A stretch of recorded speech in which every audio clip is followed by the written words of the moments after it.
Hello everyone. So today we'll be discussing question SuperPalindromes. So it's a very nice question. So let's get down to it. So the question is we have to find SuperPalindrome, which is of course a palindrome in a given range. So focus more here. So we need to find SuperPalindrome in some range L to R. Right? This is the question. Now, what's a SuperPalindrome? Let me represent SuperPalindrome by SP. So SuperPalindrome is a palindrome of it's also square of a palindrome. So say I have a number P, then it will be square of this P, where P is a palindrome and my SP is also a palindrome.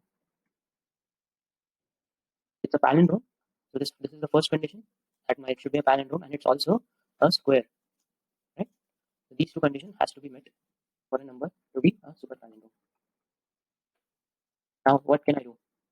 So basically the main part of the question is that my L can range till 10 from 0 to 10 power 18. Power 18.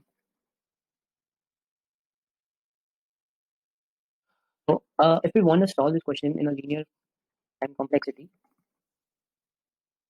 it will fail. Why? Because at most a machine can operate 10 power 8 operation per second, and 10 power 18 will be 10 power 10 seconds, which is TLE, which will give us TLE. So we have to think something better. So whenever a question comes where we are given the range which is out of bounds for a linear time algorithm, so the other it can go up 10 power 18. So mostly the question will be either be solvable in login time. My input goes till 10 power 18. So either they can be solved in 10 login time, or they can be solved by applying some unique methods. And these unique methods are basically nothing but decoding the question more appropriately, listing down observations. So basically, in the second part, mostly we focus on sorry, mostly we focus on trying to make a problem smaller, because we don't have to actually look for the 10 power 18. Mostly we focus on trimming our search space. So basically we cannot look from 0 to 10 power 18. So mostly our focus will be on trimming down a question which can give us a correct answer. So yeah, so I don't see any login kind of intuition in this question, because yeah, if it's a login question, we can get it. If it is something related to GCD, and something related to exponentiation, and sometimes it's related to this prime C of A astrocytines, that is related to prime. Okay, so we'll be focusing on the second technique. So in second technique, what we can say is, so there's down some observations, right? My super palindrome is nothing but a P square, right? Now I know my super palindrome belongs to 0 to 10 power 18. So what can I say about P? Because clearly you can see my problem is depending upon another small problem, because P will always be less than SP, right? So this is the first observation we have to see. So my problem is depending upon a smaller problem, and clearly my P's range will be from 0 to 10.9, right? It's where clearly you can see now my search space has reduced by 10.9, right? Earlier we will be looking for this whole search space from 0 to 10 power 18, but now I can only look from 0 to 10.9, and I can just square that and I can say if it's a super palindrome or not.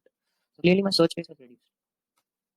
Now again, if we apply a linear time algorithm over the search space, clearly this will again also give us TLE because of this reason.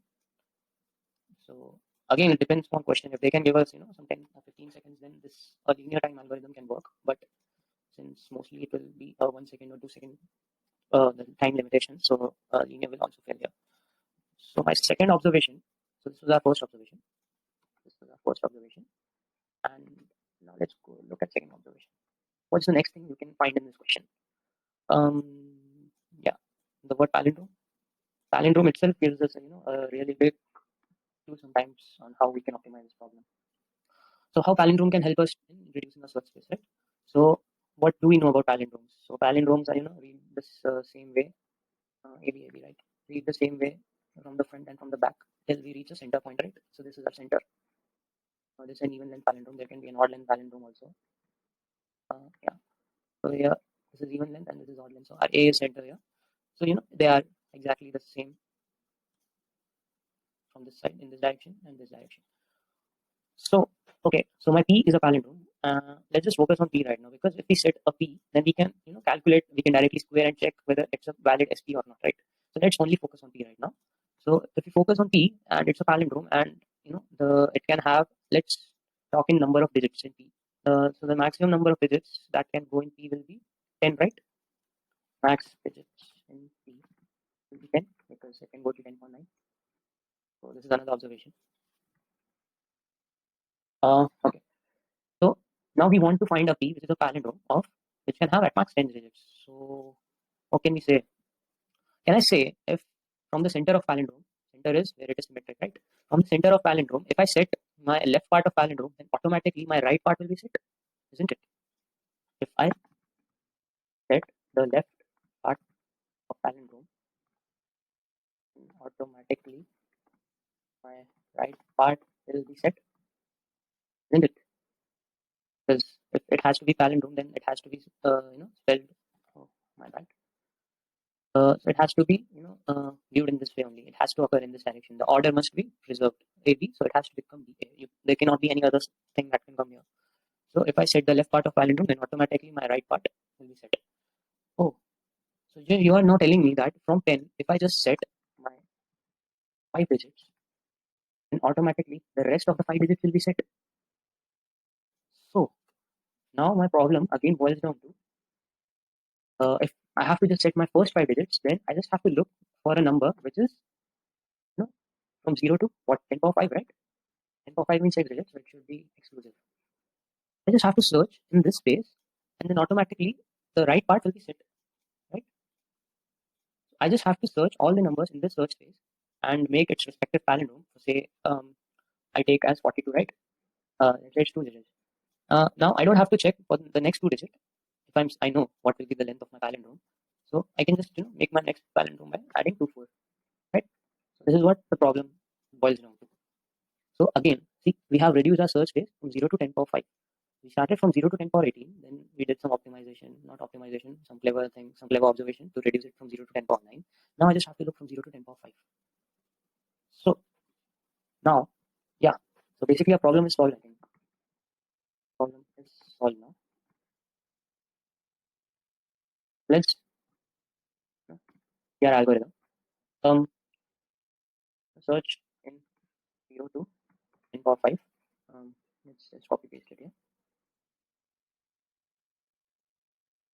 For every I in this range, I have to make its respective palindrome. Right? For every I in make its respective palindrome. Once I've made its respective palindrome, just square it and check if it's a super palindrome. So I can just directly square it and in order and time that normal. It's not order and I just have to check at least 18 digits to check if it's a super palindrome or not. So yeah, that is nearly order one operation for checking, because it can go at max 18 digits, right? It can go at max 18 digits. So yeah, it will be order one operation, and making its respective palindrome will also be order one. This is order one constant time. Let me make it more clear. Yeah, this is also order one, and this is like order n time, because for every element we are going to check this. So this whole part can be resolved in order n time. So basically, you can in order n time. In order n time, we can find out how many super palindromes lie in the range 0 to 10 power 18. So yeah, this basically covers the whole scenario. They can give us some modified L2R, so that we can do it easily now.